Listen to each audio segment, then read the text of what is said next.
오늘 우리에게 주시는 하나님의 말씀은 요한계시록 20장 1절에서 6절입니다.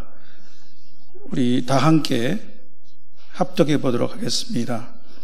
또 내가 보매 천사가 무저갱의 열쇠와 큰 사슬을 그의 손에 가지고 하늘로부터 내려와서 용을 잡으니 곧 jet뱀이요 마귀요 사탄이라 잡아서 1000년 동안 결박하여 무저갱에 던져놓고 잠그고 그 위에 임봉하여 1000년이 차도록 다시는 만국을 미혹하지 못하게 하였는데 그 후에는 반드시 잠깐 너희리라. 또 내가 보자들을 보니 거기에 앉은 자들이 있어 심판하는 권세를 받았더라.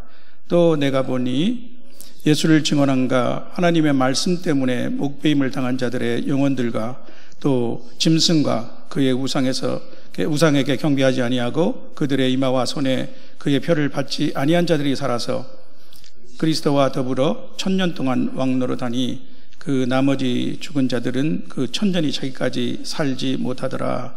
이는 첫째 부활이라. 이 첫째 부활에 참여하는 자들은 복이 있고 거룩하도다. 둘째 사막이 그들을 다스리는 권세가 없고 도리어 그들이 하나님과 그리스도의 제사장이 되어 1000년 동안 그리스도와 더불어 왕노릇하리라. 1000년 동안 그리스도와 더불어 왕노릇하리라. 오늘 본문의 말씀은 아마 요한계시록 중 상당히 많은 논란을 일으키는 부분일 것입니다. 저는 천년왕국이란 이런 제목으로 하나님의 말씀을 살펴보고자 합니다. 무책임한 이단들은 말할 것도 없고 정통 기독교 안에서도 많은 이론들이 있는 이 주제를 제가 설교한다는 것은 다소 주제넘는 것일 수도 있겠습니다.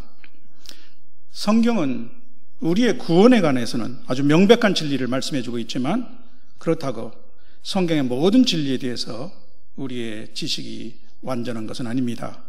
바울 사도는 이렇게 말씀하셨습니다. 우리가 이제는 거울로 보는 것 같이, 그 당시는 청동 거울이죠. 좀 희미하죠. 희미하나 그때는 얼굴과 얼굴을 대하여 볼 것이요 이제는 내가 부분적으로 아나 그때는 주께서 나를 아신 것 같이 내가 온전히 알리라. 저는 이 말씀을, 난해한 성경 말씀을 대할 때 우리가 가져야 할 기본 자세로 항상 여기고 있습니다. 또한 베드로후서에서는 신의 성품에 참여하는 우리 성도들에게 권면하는 말씀이 있습니다. 믿음의 덕의 지식의 절제 인내를, 인내 경건의 형제 우애의 사랑을 공급하라. 지식에는 절제가 필요한 것이죠. 그리고 우리가 겸손해야 합니다. 저는 여러 주석자들과 학자들의 주장에 대해서 살펴보면서 제 나름대로 본문에 대해서 숙고해 보았습니다. 그래서 저는 우리 성도들 차원에서 천년왕국은 무엇인가, 즉 천년왕국을 어떻게 이해할 것인가를 살펴보는 한편, 특히 오늘 우리 성도들에게 이 주제가 주는 메시지는 무엇인가에 대해서 말씀을 드리고자 합니다. 먼저 엄밀히 천년왕국이라는 말은 성경에 나오지 않습니다. 오늘 본문에서는 천년 동안이라는 표현이 6구절에서 무려 5군데 나오고 있습니다. 그중 2군데에서는 그리스도와 더불어 왕노릇한다는 말이 나옵니다. 여기서 한국교회는 천년왕국이라는 용어를 사용하고 있습니다. 반면에 영어권 등에서는 천년을 의미하는 밀레니엄을 사용하고 있기도 합니다. 그럼 본문을 살펴보겠습니다. 1절에서 3절을 보면 용이 1000년 동안 무저갱에 갇히는 장면이 나옵니다. 2절에 보면 이 용은 사탄이며 jet뱀, 곧 에덴 동산에서 아담과 하와를 유혹했던 그 뱀이라고 명시하고 있습니다. 1절과 2절에 보면 한 천사가 무저갱의 열쇠와 큰 사슬을 가지고 하늘로부터 내려와서 이 사탄을 결박하였습니다. 당연히 이것은 상징적 표현입니다. 영적 존재인 사탄을 실제로 사슬로 결박할 수는 없죠. 그리고 그 주체는 한 천사로 표현되어 있으나 무저갱을 열고 닫을 수 있는 권세를 가지신 분은 오직 예수 그리스도이십니다. 계시록 1장 18절에서는 예수님이 전에 죽었지만 이제 세세토록 살아있어 사망과 음부의 열쇠를 가졌다고 말씀하십니다. 그러니까 이 한 천사는 예수님을 나타내는 것이죠. 그렇다면 언제 이런 일이 일어났을까요? 그것은 예수님의 초림 때 사건입니다. 예수님은 하늘로부터 이 땅에 내려오셔서 용을 결박하셨습니다. 용이 무저갱에 갇히게 된 것은 예수님의 부활과 직접 맞물려 있습니다. 예수님은 부활로 사망 권세를 이기셨습니다. 본문 뒤에 이어지는 그러니까 7장에서 10절에 의하면 천년이 찰 때 용은 곧 무저갱에서 잠깐 풀려나오게 됩니다. 그리고 땅의 온 백성, 즉 믿지 않는 자들을 모아 성도들에게 대적하다가 불과 유황못에 던져져서 세세토록 괴로움을 받게 됩니다. 이것은 재림시 마지막 심판에 관한 것입니다. 따라서 본문 1절에서 3절의 사건은 예수님의 초림 때 이루어진 일임을 더 분명히 알 수 있는 것이죠. 예수님의 초림으로 사탄은 무저갱에 갇혔습니다. 이미 심판을 받은 것입니다. 예수님의 십자가 죽음과 부활 승천으로 사탄의 권세는 꺾였습니다. 에덴 동산에서 하나님은 뱀에게 말씀하지 않으셨습니까? 여자의 후손은 내 머리를 상하게 할 것이요 너는 그의 발꿈치를 상하게 할 것이니라. 또 누가복음 10장에서도 예수님이 파송한 70인이 전도를 마치고 돌아와서 주의 이름이면 귀신들도 우리에게 항복하더이다 라고 아주 의기양양하게 말씀을 드렸을 때 예수님께서는 이렇게 화답하셨습니다. 사단이 하늘로부터 번개같이 떨어지는 것을 내가 보았노라. 내가 너희에게 뱀과 전갈을 밟으며 원수의 모든 능력을 제어할 권능을 주었으니 너희를 해할 자가 결코 없으리라.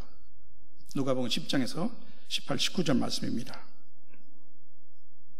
3절에서 사탄을 무저갱에 던져놓고 잠그고 그 위에 임봉까지 하는 이유는 천년이 차도록 다시는 만국을 미혹하지 못하게 하였다라고 설명하고 있습니다. 그렇다면 이 땅 위에서 사탄과 그 추종 세력들은 완전히 사라졌습니까?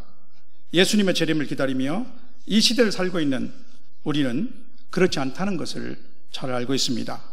당장 성경은 이렇게 말씀하고 있습니다.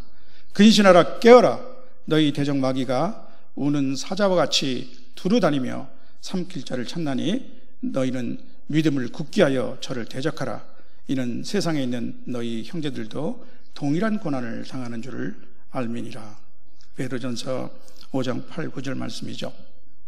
마귀는 예수님의 이름으로 대적하면 물러납니다. 그러나 세상에는 아직도 악의 영들이 영향력을 행사하고 있는 것도 사실입니다. 이것은 우리 성도의 구원이 이미 구원받았지만 아직 완성되지 않은 것 같이 이미와 아직의 영역에 있기 때문입니다. 즉 사탄은 이미 심판을 받았지만 아직 그 심판은 완성되지 않았습니다. 하나님의 나라도 이미 이 땅에 왔지만 아직 완성을 기다리고 있습니다. 이 모든 것의 완성을 이루는 정점은 예수 그리스도의 재림입니다. 그런데 4절에는 요한이 보는 장면이 바뀌었습니다. 이렇게 말씀하죠. 또 내가 보좌들을 보니 거기에 앉은 자들이 있어 심판하는 권세를 받았더라. 그리고 그 보좌들에 앉은 자들이 누구인지 설명한 후에 이들이 살아서 그리스도와 더불어 1000년 동안 왕노릇하니로 마칩니다.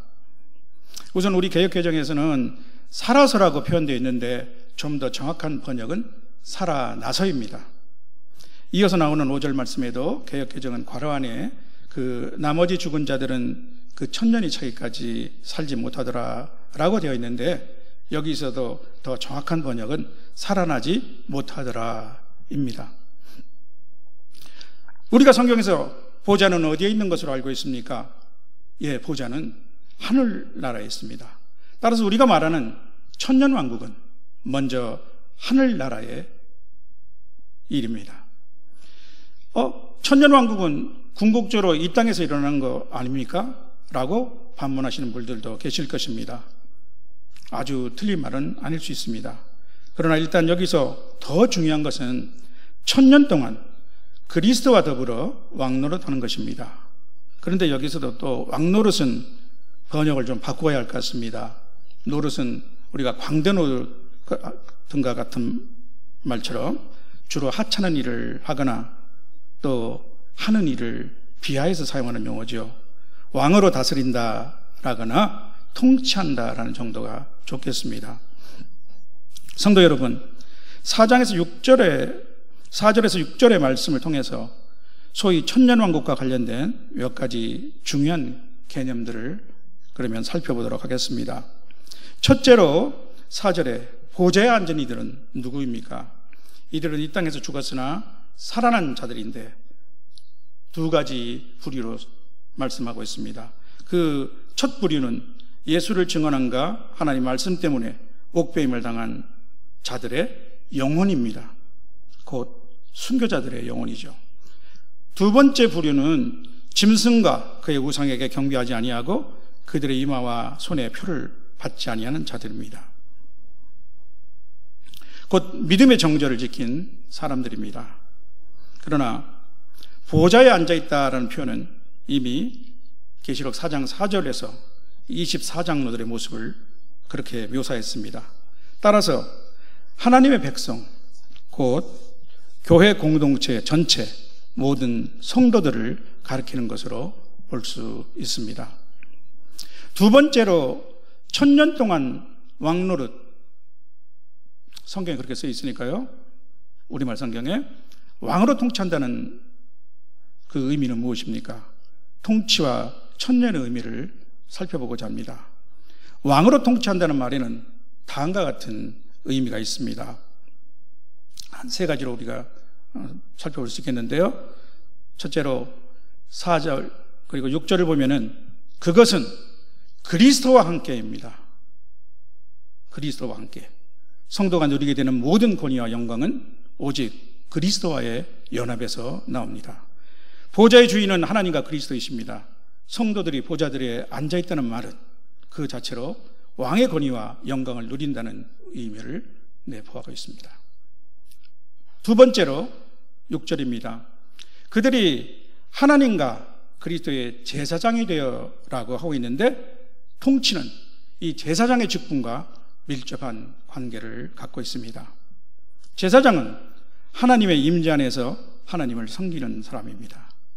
또한 계시록 5장 9절에서 10절에 보면 그리스도께서는 일찍이 죽임을 당하사 각 족속과 방언과 백성과 나라 가운데에서 사람들을 피로 사서 하나님께 드리시고 그들로 우리 하나님 앞에서 나라와 제사장들을 삼으셨으니 그들이 땅에서 왕노릇하리로다 라고 말씀합니다. 따라서 성도들은 하나님의 나라와 제사장이 되었을 때 이미 이 땅에서도 왕 노릇을 시작하고 있는 것입니다. 베드로 사도는 오직 너희는 택하신 족속이요 왕 같은 제사장들이요 거룩한 나라요 그의 소유된 백성이라고 말했습니다. 세 번째로 보면은 4절에 보좌에 앉은 자들은 심판하는 권세를 받았다고 말씀합니다. 바울 사도는 고린도 교회에 대해서 이렇게 말씀했죠. 성도들이 세상을 심판하고 천사들을 심판하리라는 것을 알지 못하느냐고요. 이렇게 꾸짖었습니다. 그런데 하늘 보좌에 앉은 성도들이 가진 심판의 권세는 무엇보다도 사망과 음부의 권세를 가진 사탄과 그의 추종 세력들에 대한 것입니다. 그렇다면 이제 천년의 의미는 무엇일까요? 그것은 사탄이 결박돼서 무저경에 갇혀있는 기간입니다. 바꾸어 말하면 예수님의 초림과 또 재림 사이의 중간 기간입니다. 그것은 물론 상징적 의미로 쓰인 것이며 상당히 긴 기간을 의미합니다. 계시록 2장 10절에서는 서머나 교회에 대해서 예수님이 너희가 10일 동안 한날 받으리라고 하신 것과 비교해 볼 수 있죠. 우리가 당하는 한날은 짧은 것이고 우리가 장차 받게 될 영광은 아주 긴 것입니다. 그러면 왜 천년이라는 상징어가 쓰인 것인가에 대해서는 우리가 질문해 볼 수 있겠죠. 몇 가지 가설들이 있지만 저는 별 중요성을 둘 필요는 없다고 생각합니다. 이와 같은 천년의 기간을 예수님의 재림과 연계시켜 주장한 이론들이 있습니다. 전천년설과 후천년설이 그것인데 아마 성도들도 한두 번 들어보셨을 것입니다. 천년, 즉 천년왕국이 이 땅에 이루어지는 것을 전제로 재림이 천년에 앞서 이루어진다는 가설이 전천설입니다. 반대로 천년 기간이 지난 후 재림이 이루어진다는 것이 후천년설입니다. 아직 이 두 가지 가설은 전혀 상반됨에도 불구하고 정통 기독교 내에서 용인되고 있습니다. 그렇지만 다음 두 가지 면에서 설득력이 떨어집니다. 첫째로 본문에서 천년은 아까 말씀드린 대로 예수님의 초림으로 시작되었습니다. 초림의 결과이며 또 두 번째로 천년은 이 땅이 아니라 하늘에서 이루어지는 것입니다. 그래서 새롭게 제시되고 있는 주장이 무천년설입니다. 전천년설이나 후천년설이 주장하는 그러한 완벽한 천년은 이 땅에 아직 없다는 것입니다. 그러나 오늘 본문에서 말씀하시는 천년 자체가 없다는 것은 아닙니다. 따라서 이 이론은 시작된 천년설이라고 해야 할 것입니다. 하늘나라에서는 이미 천년이 시작되었기 때문입니다. 성도 여러분, 우리는 지금까지 오늘 본문을 통해서 예수님의 초림으로 사탄에게 심판이 내렸고 성도들은 육신의 죽음 후에 바로 하늘나라에서 또 이미 천년 동안 그리스도와 함께 왕노릇, 즉 통치하는 복을 누린다는 것을 살펴보았습니다. 저는 천년과 통치의 의미가 무엇인지에 대해서도 말씀드렸습니다. 그리고 오늘 본문에는 또 다른 중요한 개념이 소개되어 있습니다. 그것은 6절에 나오는 첫째 부활입니다. 그리고 6절과 14절에 나오는 둘째 사망입니다. 먼저 사망에 대해서 우리는 잘 알고 있습니다. 우리 육신의 죽음이 첫째 사망입니다. 이 사망에는 모든 인간에게 예외가 없습니다. 그리고 둘째 사망이 있습니다. 둘째 사망은 예수님을 믿어 죄 용서함을 받지 못한 불신자들이 받게 되는 최후 심판의 결과로 영원한 형벌입니다. 15절에 보면은 우리 본문 아니지만 15절에 보면 누구든지 생명책에 기록되지 못한 자는 불못에 던져지리라라고 말씀합니다. 당연히 예수님을 믿는 성도들에게는 이 둘째 사망이 없습니다. 예수님이 말씀하신 대로입니다. 내가 진실로 진실로 너희에게 이르노니 내 말을 듣고 또 나 보내신 이를 믿는 자는 영생을 얻었고 심판에 이르지 아니하느니 사망에서 생명으로 옮겼느니라. 우리 믿는 성도들에게는 이 둘째 사망이 없는 것이죠. 지금 제 주변에는 안타까운 일이 있습니다. 연로한 아버님이 병환으로 병상에 누워 계신데도 명생이 신자라고 하는 아들과 며느리는 정작 이 아버님의 구원 여부에는 별 관심이 없습니다. 물어봤더니 전에 교회는 다니셨는데 지금은 잘 안 다니세요. 그리고 맙니다. 지금 병원에 누워 계신 그 연로한 아버님한테 가장 중요한 일이 무엇입니까? 저와 같은 시기에 재공관에서 근무를 했던 교장 선생님 출신 한 분은 대상도 받고 문단에 등장한 동화 작가입니다. 그런데 한국 불교 아동문학 회장을 하고 있습니다. 은퇴 후에 라오스에서 몇 년간 불교 선교를 했다고 합니다. 그런데 이분의 부인이 오랫동안 파킨슨 병으로 쇠약해지고 있습니다.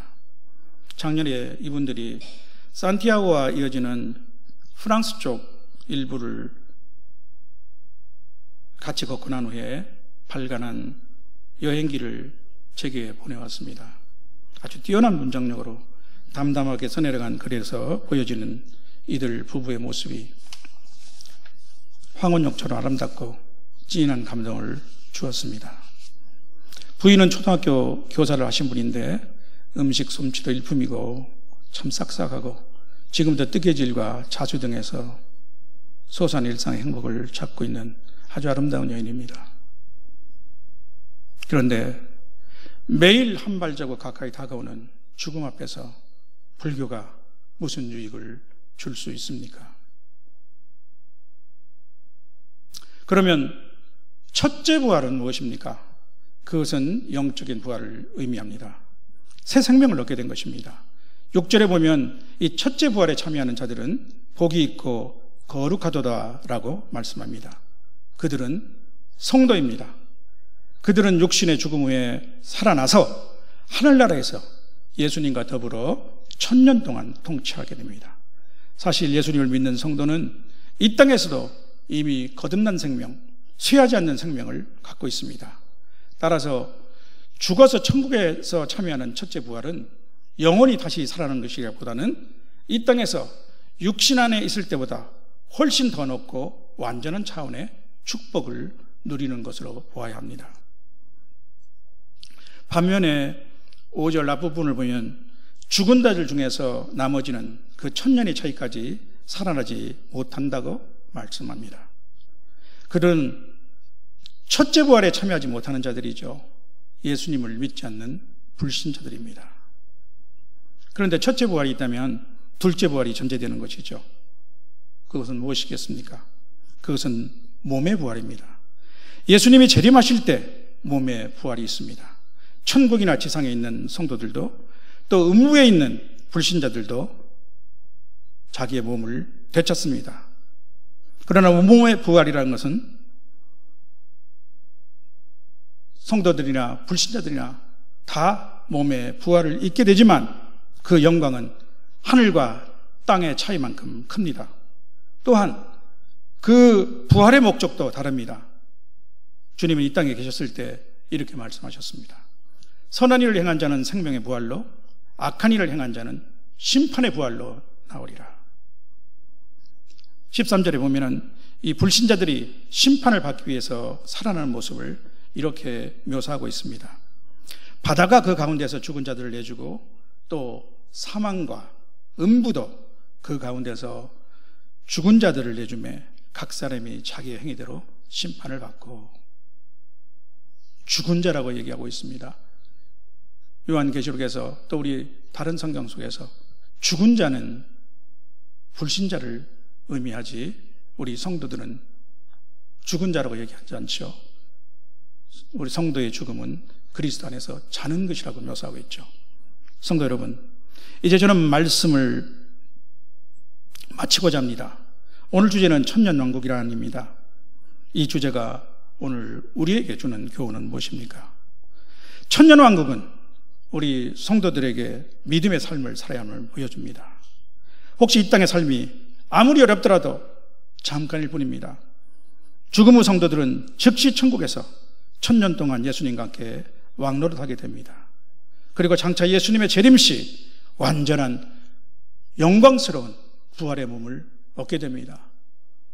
저는 잠시 일제시대의 상황을 생각해 봤습니다. 많은 사람들이 조국을 잃은 사람으로서 일제 항거하다가 그 중에 상당히 많은 사람들은 범절을 했죠. 일제의 기세를 볼 때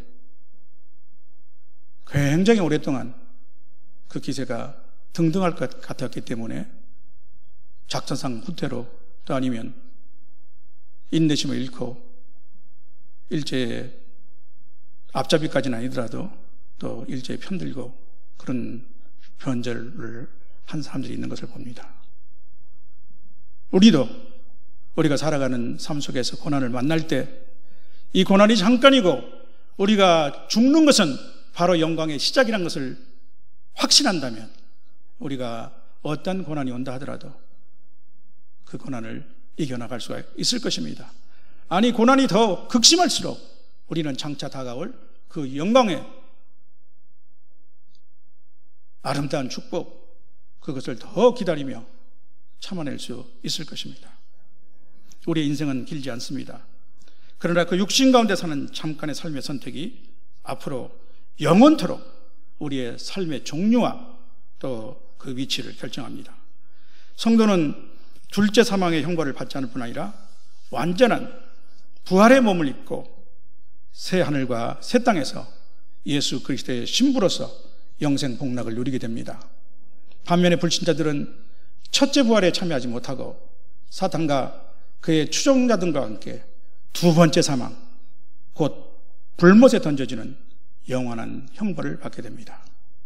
이런 차이가 이 땅에서 예수님을 믿는 믿음의 여부로 결정됩니다.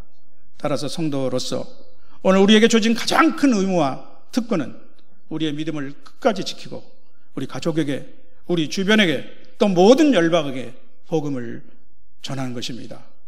귀 있는 자는 성령이 교회들에게 하시는 말씀을 들을지어다 하시는 주의 말씀이 저와 여러분의 심령에 울려나기를 주님의 이름으로 축원합니다.